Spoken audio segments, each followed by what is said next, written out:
Is negative gearing good or bad?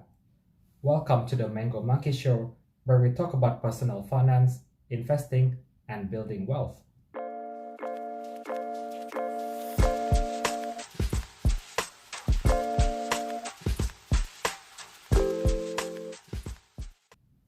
When it comes to buying your investment property, negative gearing allows you to claim tax deduction on your investments. Your property is negatively geared when your rental income is less than your interest payments and other property related expenses. Thus, your property manager fees, council rates, strata, insurance, repairs, land tax, water bill, and so on and so forth. Your expenses also include non-cash expenses, which you can claim for tax, which are depreciation on your building, the appliances and fixtures, which may be attached to the property.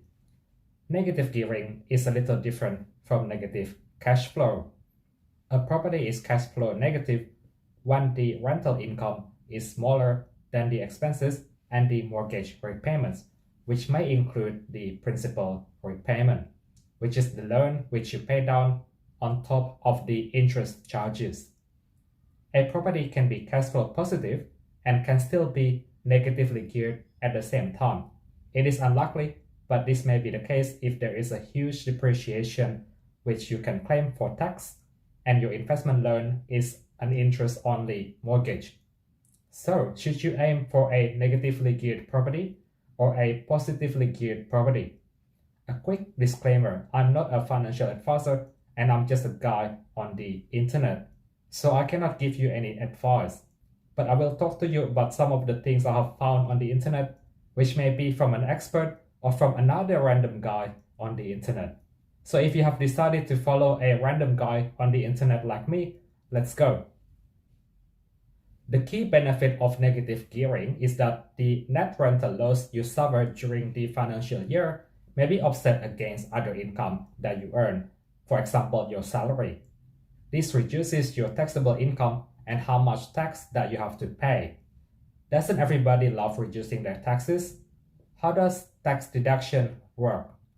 In most countries around the world, tax deduction reduces the income which has tax attached to it. So if your salary is $100,000 and you claim a tax deduction of $10,000, you only pay tax on a $90,000 income. It does not mean your tax will be smaller by $10,000.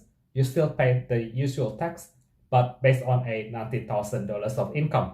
In Australia today, this means your income tax will be around $20,000 instead of around $24,000.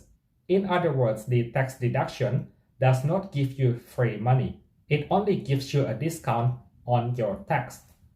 Why did I just spend a few minutes talking about this point? It's because at the end of the day, you are still losing money if your property is negatively geared. You get a discount on your loss, but it is still a loss. However, you can argue that depreciation on your building, appliances, and fixtures are not a real loss. Because you know what? When you sell your investment property, usually you get more money than what you paid for the property in the first place. So even though the property value has gone down for tax purposes because of depreciation, in real life, it has actually gone up.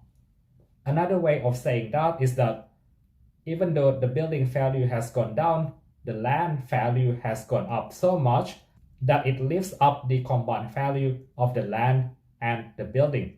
So if after you add back the depreciation, your investment is no longer negatively geared, you are making money and getting the nice tax deduction at the same time.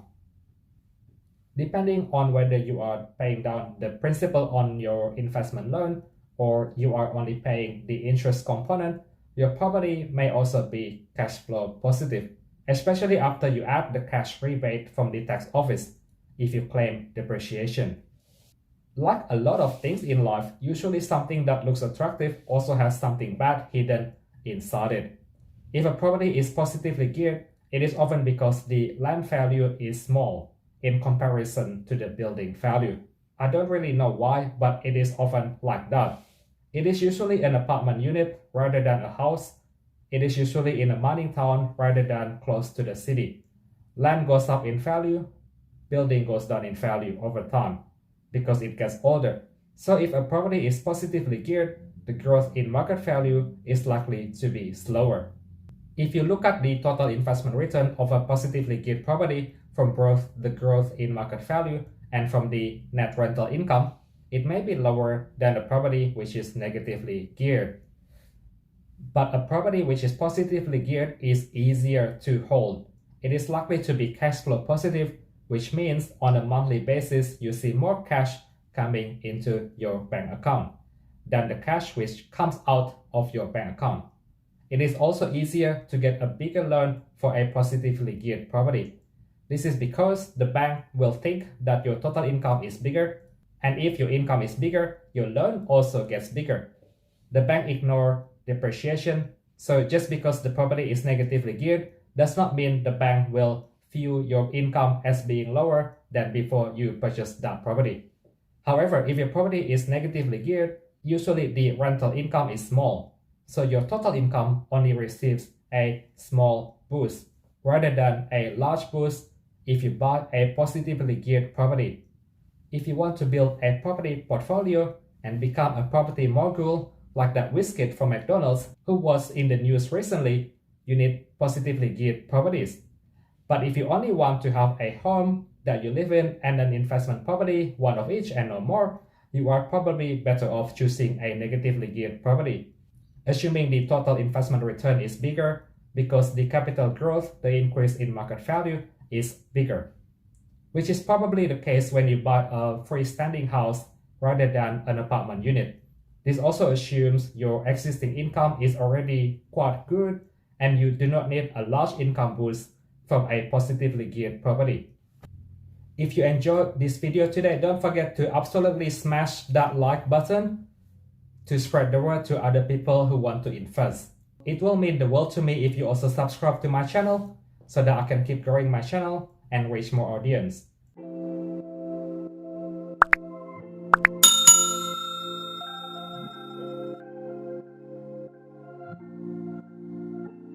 Thank you guys, have a good day, and I'll see you next time.